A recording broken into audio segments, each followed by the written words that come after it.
की कहानी की ओर। दोस्तों, मेरा नाम प्रदीप रावत है और मैं गुजरात का रहने वाला हूँ। ट्रक ड्राइविंग का काम होगा और गुजरात में रहने वाले लोग इस काम में एक्सपर्ट ना हो ऐसा तो हो ही नहीं सकता। दोस्तों, ट्रक ड्राइविंग के दौरान मैंने कुछ ऐसे अनुभव प्राप्त किए हैं जिन पर यकीन कर पाना हर किसी इंसान के बस की बात नहीं होती। कुछ खौफनाक मंजर इस कदर इंसान के दिल पर हावी होते हैं जिनको इंसान अपनी जिंदगी में कभी भुला नहीं पाता। दोस्तों, गुजरात से लेकर झारखंड के बीच हुए इस हादसे से मैं पूरी तरह से टूट चुका था। तो आखिर ऐसा क्या हुआ था मेरे साथ जिसकी वजह से मेरे सारे विचार जो मैंने अपने दिमाग में पाल रखे थे और वह सारे खत्म हो चुके थे। तो आइए जानते इस वीडियो में। दोस्तों, उस दिन जब मैं सुबह सुबह अपनी बीवी के हाथों की गर्मा गर्म चाय पीने के बाद बिस्तर से उठता हुआ बाथरूम में पहुंचा तो अचानक मेरे फोन की घंटी बजने लगी। और फोन की घंटी बजने के बाद जब मैंने एक नज़र फोन की तरफ मारी तो फोन पर एक अननोन नंबर था। नंबर को देखते ही मैंने फोन को रिसीव किया तो मुझे पता चला कि दरअसल ये फोन किसी दुकानदार का था और वह दुकानदार शायद मुझे डिलीवरी के लिए ही कॉल कर रहा था। उस आदमी ने मुझे बताया कि मुझे गुजरात से लेकर झारखंड के लिए कुछ सामान को डिलीवरी करना है। रास्ता बहुत ही ज़्यादा लंबा होने वाला था जिस वजह से मैं उसे मना तो करना चाहता था, मगर इतने बड़े ऑर्डर को अपने हाथ से निकल देना भी बिल्कुल ठीक नहीं था। जिस वजह से मैंने उस आदमी से ये बोलकर फ़ोन काट दिया कि मैं आपको कुछ देर में बताता हूँ। फिर पहले मैंने अपने घर वालों से इस बारे में विचार विमर्श किया तो उन्होंने मुझे गुजरात से झारखंड जाने के लिए हाँ कर दी। और यही तो मैं चाहता था कि मेरी बीवी की परमिशन मिल जाए। गुजरात से लेकर झारखंड के बीच पड़ने वाले रास्ते में मुझे करीब 2 दिन का वक्त लगने वाला था और वह भी सिर्फ जाते वक्त। और मैं ये बात बहुत ही अच्छी तरीके से जानता था कि गुजरात से झारखंड जाने के बाद जब मैं अपने घर लौट आऊंगा तब तक मेरी दशा खराब बन जाएगी। जिस वजह से मैंने अपने एक साथी को अपने साथ ले जाना ही बेहतर समझा। मेरे साथ मेरा साथी ड्राइवर नरेश भी था। सफ़र काफ़ी लंबा होने के साथ साथ कठिनाइयों से भरपूर था, मगर जब हम गुजरात की उस दुकान पर पहुंचे तब जाकर हमें पता चला कि अभी यानी कि कुछ देर पहले ही उस ऑर्डर को कैंसिल कर दिया गया है। अब मुझे नहीं पता मुझे ये सुनकर अजीब लग रहा था या फिर सुकून मिल रहा था, क्योंकि मेरा तो पहले भी मन नहीं था कि मैं इतनी बड़ी दूरी तय कर सकूं। बाद में उन लोगों ने हमें एक दूसरा ऑर्डर देना ही सही समझा। वो ऑर्डर ज़्यादा दूरी का नहीं था क्योंकि हमें ये ऑर्डर राजस्थान में डिलीवर करना था और राजस्थान में एक मशहूर ज़िले जिसका नाम जयपुर भी है, हमें उसी स्थान पर पहुंचकर इस ऑर्डर को सही सलामत पहुंचाना था। मगर राजस्थान की दूरी भी कम नहीं थी। हमें राजस्थान पहुंचते पहुंचते एक रात तो पक्की लगने वाली थी। और फिर क्या था, हमने सामान डिलीवरी करवाना शुरू कर दिया। मैं अपने साथी नरेश के साथ ट्रक लेकर वहां से निकल पड़ा। जब हम लोग वहां से निकल रहे थे तो वहीं पर काम करने वाला एक कर्मचारी बोल पड़ा, भाई साहब, राजस्थान एक परलौकिक राज्य है और जितना हो सके आप उस राज्य में काली शक्तियों से बचकर रहें, खासकर जयपुर से। उस आदमी की बातें कहीं ना कहीं मुझे ठीक ही लगी, लेकिन नरेश इन बातों पर हंसते हुए बोल पड़ा, अरे भाई, तू चिंता क्यों करता है, भूत प्रेत तो मेरे दोस्त ही हैं। और इतना बोलते ही हम दोनों वहां से निकल पड़े। आज सड़क सुनसान नजर आ रही थी। ऐसा नहीं था कि सड़क पर गाड़ियां मौजूद नहीं थी। सड़क के ऊपर गाड़ियों की चहलकदमी हमें दिखाई दे रही थी, लेकिन उतनी गाड़ियां मौजूद नहीं थी जितनी मैंने पहले उस हाईवे पर देखी थी। घर में भी ट्रक को ड्राइव कर रहा था। अब रात के तकरीबन 4 बज चुके थे और अब हम राजस्थान के बेहद करीब पहुंच चुके थे। राजस्थान जहां पर घूमने का एक अलग ही संवेग रहता है। हम पहली बार राजस्थान पहुंच रहे थे। अभी वहां से राजस्थान की दूरी करीब 18 किलोमीटर की बची हुई थी, लेकिन यह 18 किलोमीटर की दूरी सिर्फ 20 या 25 मिनट में हम तय करने ही वाले थे। और उसके बाद जैसे ही हम राजस्थान के अंदर पहुंचे तो हमने देखा कि रेतीली मिट्टी के द्वारा चारों तरफ बड़े बड़े टीले बने हुए थे जो उस अंधेरे में बहुत ही खूबसूरत लग रहे थे। मेरे साथ मौजूद नरेश ने बताया कि जयपुर के अंदर एक चोर बाजार पड़ता है और उसके अंदर सारा सामान बेहद सस्ता मिलता है। मुझे भी उस बाजार में जाने की चाहत होने लगी, लेकिन नरेश का मानना था कि वहां जाने से पहले अपना सारा सामान कहीं छोड़ देना चाहिए, वरना वहां पर मौजूद चोर किसी भी चीज को निकालने में ज्यादा वक्त नहीं लेते। और बाद में हम उस डिलीवरी के लिए उस दुकान तक पहुंच गए जिस दुकान पर इस सामान को हमें डिलीवर करना था। आते वक्त हमारे साथ किसी भी हादसे ने कोई जन्म नहीं लिया, लेकिन अभी तो हम सिर्फ राजस्थान के अंदर पहुंचे ही थे। जब तक हम उस दुकान के अंदर डिलीवरी करने पहुंचे तो हमें सुबह के 10 बज चुके थे। धूप खिली हुई थी। राजस्थान का दृश्य देखने में काफी खूबसूरत नजर आ रहा था और डिलीवरी करने के बाद मैं अपने साथी नरेश के साथ राजस्थान में घूमने का लुत्फ आनंद उठाने लगा। घूमते घूमते हम दोनों को शाम के तकरीबन 4 बज गए और फिर हमें वापस गुजरात के लिए रवाना भी होना था, जिस वजह से शाम के तकरीबन 4 बजने के बाद ना चाहते हुए भी मैं अपने साथी नरेश के साथ ट्रक में बैठ गया। ट्रक अभी भी उस दुकान के बाहर लगी हुई थी जिस दुकान में डिलीवरी की गई थी। अभी मैं नरेश के साथ वहां से निकलने ही वाला था कि उस दुकान के मालिक ने मुझे आवाज देते हुए कहा, अरे ओ भाई साहब, तारा पिसा तो लेकर जा। फिर वो आदमी उस सारे सामान के पैसे लेकर मेरे पास पहुंचा। मेरे हाथों में पैसे थमाते हुए बोला, भाई साहब, ये राज्य जितना शांत दिखता है ना, उतना ही तूफान का कहर भी है। और वहां से जाते जाते उस आदमी ने कहा, संभल कर जाइयो, खास करके जयपुर से बाहर निकलने के बाद जो हाईवे पड़ता है ना, वह लगभग 20 किलोमीटर के दायरे में फैला हुआ है और उस 20 किलोमीटर में थारे साथ कोई भी घटना घट सकती है, तो अपने ट्रक को बीच रास्ते में भूलकर भी ना रोकियो। मुझे तो इन चीजों में थोड़ा बहुत विश्वास था, मगर एक तरफ मेरा दोस्त नरेश, जो इन चीजों में बिल्कुल भी विश्वास नहीं करता था, उसने एक कान से सुनकर दूसरे कान से इन बातों को निकाल दिया और फिर हम वहां से चल पड़े।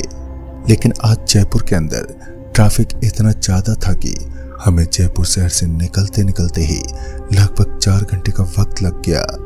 इतना शोर का ट्रैफिक मैंने तो पहली बार ही देखा था। मगर फिर हम लोग रात के तकरीबन 8 बजे के आसपास वहां से निकल पड़े तो अब थोड़ा थोड़ा अंधेरा भी वहां पर छाने लगा। चांद और तारों की मंद मंद रोशनी सड़क पर पड़ रही थी।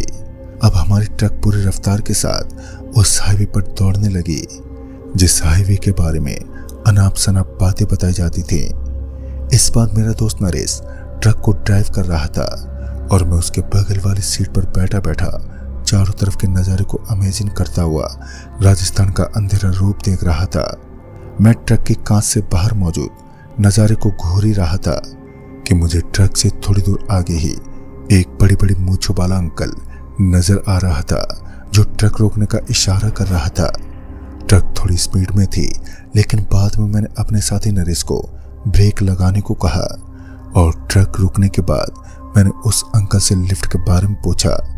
वो अंकल एक भारी आवाज में मुझसे बोल पड़े, बेटा, मुझे जरा थोड़ा आगे तक जाना है और अगर आपकी मेहरबानी हो तो कृपया मुझे आगे छोड़ दीजिए। मैंने उस अंकल को अपने ट्रक में बैठने को बोल दिया। उन अंकल जी को पता नहीं ऐसा क्या सूझा कि वह चुपचाप ट्रक के पीछे वाले हिस्से में बैठ गए, जिस हिस्से में अभी भी कुछ कचरा बिखरा हुआ था। हाईवे के दोनों तरफ अच्छे अच्छे मकान नजर आ रहे थे जिनके अंदर जगमगाती हुई रोशनी बहुत ही खूबसूरत लग रही थी। मेरा मन राजस्थान से काफी ज्यादा प्रभावित हो चुका था। मेरा साथी ड्राइवर नरेश अभी ट्रक को ड्राइविंग करने में जुटा हुआ था कि अचानक ही हमें पीछे वाले हिस्से से कुछ आवाजें सुनाई देने लगी। उन आवाजों से ऐसा लग रहा था मानो ट्रक के पिछले हिस्से में अफरा तफरी मच चुकी हो। एक ही आवाज बार बार सुनाई दे रही थी। ऐसा लग रहा था कि कोई पत्थर जैसी मजबूत चीज इधर से उधर लुढ़क रही हो। और अब हम दोनों को उस आवाज से बोरियत होने लगी, जिस कारण से मैं और मेरा साथी हम दोनों ट्रक से नीचे उतर गए और ट्रक की चेकिंग करने लगे। सबसे पहले मैं और नरेश ट्रक की छत पर गए तो वहां पर कोई भी नहीं था और बाद में जब हम दोनों ट्रक के पीछे देखने लगे तो हमारे पैरों तले जमीन खिसक गई, क्योंकि अब हम एक ऐसा मंजर देख रहे थे जो बिल्कुल भी साधारण नहीं था। क्योंकि जिस जगह पर हम लोग सामान को शिफ्ट करते तो अब उस जगह पर एक बड़ा और घने आकार सा दिखने वाला खुंखार जानवर बैठा हुआ था। और जब मेरी आंखें उसके बड़े से पैरों पर पड़ी तो इस बार मैंने देखा कि उसके बड़े पैरों में वही जूते नजर आ रहे थे जो बड़े आकार के जूते वो बड़े बड़े मूंछों वाला अंकल पहने हुए था। नरेश का पूरा बदन अब पसीने से लथपथ हो चुका था। वो धीमे धीमे पीछे की ओर खिसकने लगा और तुरंत ही उल्टे पांव वहां से भाग पड़ा। नरेश को इस तरह भागता देख मुझे भी उस जगह पर एक पल के लिए रुकना ठीक नहीं लगा और मैं भी नरेश के पीछे पीछे वहां से तुरंत ही भाग पड़ा। वहां से बस कुछ ही दूर आगे एक बड़ा सा मकान बना हुआ था, मगर मैंने उस मकान में दाखिल होना बिल्कुल भी ठीक नहीं समझा और बस सड़क पर ही भागता रहा। मगर अब भागते भागते मेरी सांसें उखड़ चुकी थी, मेरा पूरा बदन कांप रहा था। ये मनहूस रात पता नहीं आज किस मोड़ को अंजाम देने वाली थी। नरेश का कोई ठिकाना नहीं था कि वो कहाँ है। और फिर मुझे उस सड़क से सटी हुई एक बड़ी सी फैक्ट्री नजर आने लगी। लेकिन मैं ये बात भी अच्छे से जानता था कि अगर मैं किसी चीज को बिना जाने और पहचाने वहां पर जाने की कोशिश करूंगा तो परलौकिक शक्तियां मेरे ऊपर हमला करने की पूरी क्षमता रखेंगी, जिस वजह से मेरे मन में अभी भी काफी विचार थे कि इस समय मुझे क्या करना चाहिए। और तभी मेरी नजर मेरे साथी ड्राइवर नरेश पर गई तो मैंने पाया कि उसका शरीर आग से लथपथ था और वो जोर जोर से चीख पुकार करता हुआ मुझे अपनी ही तरफ बुला रहा था। अपने दोस्त को इस हालत में देखने के बाद मैं कहाँ रुकने वाला था और मैं तुरंत ही उसकी तरफ ही भाग पड़ा। इससे पहले कि मैं उसके पास पहुंच पाता कि मुझे अपने पीछे से नरेश की आवाज सुनाई दी।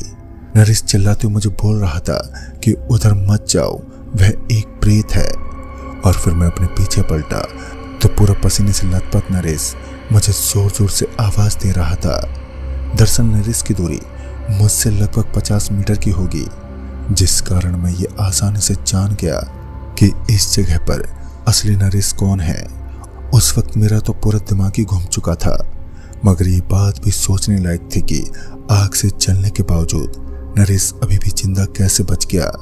और जो मेरे पीछे खड़ा था वह पूरा खौफ और दहशत में डूबा हुआ था, जिस वजह से इस बात का पता लगाना बहुत ही आसान था कि जो मेरे पीछे खड़ा है वही असली नरेश है। फिर क्या था, मैं तुरंत ही पीछे मुड़ा और नरेश के पास पहुंच गया। फिर हम दोनों ने आपस में एक दूसरे के हाथ पकड़ लिए, क्योंकि जहां तक मुझे पता था कि बुरी शक्तियां तब तक इंसान पर वार करती हैं जब तक इंसान उनसे बहुत खौफ खाता है। मगर मैं इस हरकत को अपनाना नहीं चाहता था, जिस कारण मैंने अपने डर को कम करना ही बेहतर समझा। मैं और मेरा दोस्त नरेश चुपचाप अपने ट्रक की तरफ बढ़ने लगे। हम यह जानते थे कि हमारे ट्रक के अंदर वही भयानक शक्ति मौजूद है जिसकी वजह से हम इतनी दहशत में हैं। अभी भी हमारे दिल के अंदर डर बना हुआ था, लेकिन इसके बावजूद हम लोग अपने ट्रक के पास पहुंच गए। और जब हम अपने ट्रक के पास पहुंचे तो इस बार हमने देखा कि हमारे ट्रक के अंदर अब वह विशालकाय जानवर नहीं था जो कि कुछ देर पहले अपने भयानक रूप में हमें नजर आ रहा था। उस समय हमारे दिल को एक राहत की सांस मिली, लेकिन हमारे लिए ये इतना काफी नहीं था, क्योंकि हमें जल्दी से जल्द इस रोड से निकलना था, जिस रोड के बारे में लोगों के द्वारा सच्ची बातें बताई जाती थी। जब मैं और नरेश हिम्मत जुटाते हुए ट्रक के अंदर दाखिल हुए तो इस बार हमारी हिम्मत ने हमें धोखा दे दिया। दरअसल ट्रक को बार बार स्टार्ट करने के बावजूद भी हमारी ये ट्रक स्टार्ट होने का बिल्कुल भी नाम ही नहीं ले रही थी। अब हमारे पास सिर्फ एक ही रास्ता बचा था, और वो ये रास्ता था कि हमें पास में ही मौजूद उस फैक्ट्री के अंदर तक पहुंचना था। मैंने ये बात अपने दोस्त नरेश को बताई तो उसने ट्रक से उतरने से भी साफ इनकार कर दिया। लेकिन दूसरी तरफ ट्रक भी हमारे लिए इतनी सेफ जगह नहीं थी। फिर क्या था, मैं नरेश को बिना कुछ बताए अपने ट्रक से नीचे उतर गया, क्योंकि मैं इस बात से अच्छी तरह से रूबरू था कि अगर मैं इस जगह से निकल गया तो नरेश भी मेरे पीछे पीछे जरूर आएगा। और फिर मैं वहां से उस फैक्ट्री की तरफ चल पड़ा। वह फैक्ट्री शायद उस जगह से लगभग 200 मीटर की दूरी पर थी, लेकिन अब जो भी था मैं जल्दी से जल्द उस फैक्ट्री के पास पहुंचा और फिर जब मैं उस फैक्ट्री के पास पहुंचा और पीछे पलटकर देखने लगा तो मेरा दोस्त नरेश अभी भी मेरे पीछे नहीं था और अब मेरे अंदर भी इतनी हिम्मत नहीं थी कि मैं ट्रक के पास वापस जा सकूं। और इसी बीच जब मैं फैक्ट्री के पास पहुंचा तो एक आदमी जिसके हाथ में एक लोहे की एक बड़ी सी रॉड थी वह मेरे पास पहुंचा और जैसे उसने मेरा सफेद चेहरा देखा तो उसे भी ये समझने में ज्यादा वक्त नहीं लगा कि इस वक्त मैं किसी दहशत से गुजर रहा हूँ। उसने मुझे तुरंत ही अपने पीछे आने का इशारा किया, यहाँ तक कि मैंने उसे किसी बात के बारे में बताया तक नहीं था। और फिर वो मुझे उस फैक्ट्री के अंदर तक लेकर पहुंच गया और तब जाकर मैंने उन्हें पूरी बात बताई तो उन लोगों ने मुझे बताया कि राजस्थान का यह रोड पूरी तरीके से श्रापित माना जाता है। कुछ सालों पहले ही इस रोड के ऊपर एक पूरा परिवार खत्म हो चुका था। उस बड़े एक्सीडेंट के अंदर 7 लोगों की मौत हुई थी और उनमें से उस परिवार का एक मुखिया भी था। यहाँ के लोगों का मानना है कि उस परिवार का मुखिया एक बड़े से राक्षस का रूप लेकर लोगों को अपना शिकार बनाता है। खैर पूरी रात बीत जाने के बावजूद नरेश मेरे पास नहीं पहुंचा और जैसे ही सुबह हुई तो कुछ लोग मेरे साथ मेरे ट्रक के पास पहुंचे तो मैंने देखा कि मेरे दोस्त नरेश की कटी फटी लाश ट्रक के सामने पड़ी थी। मैं अपने दोस्त की लाश को इस कदर देखने के बाद अब पूरी तरीके से टूट चुका था। मुझे खुद पर गुस्सा आ रहा था कि अगर मैं अपने दोस्त को अपने साथ लेकर आ जाता तो शायद उसकी भी जान बच सकती थी। खैर ये घटना आज भी मुझे पूरी तरह से झंझोर कर रख देती है। दोस्तों उस दिन तो मैं बच गया मगर आज भी मैं खुद को अपने दोस्त की मौत का जिम्मेदार मानता हूँ। और फिर उस दिन के बाद से मैंने ट्रक ड्राइविंग ही छोड़ दी। तो दोस्तों इस कहानी में बस इतना ही। तब तक के लिए बाय एंड टेक केयर।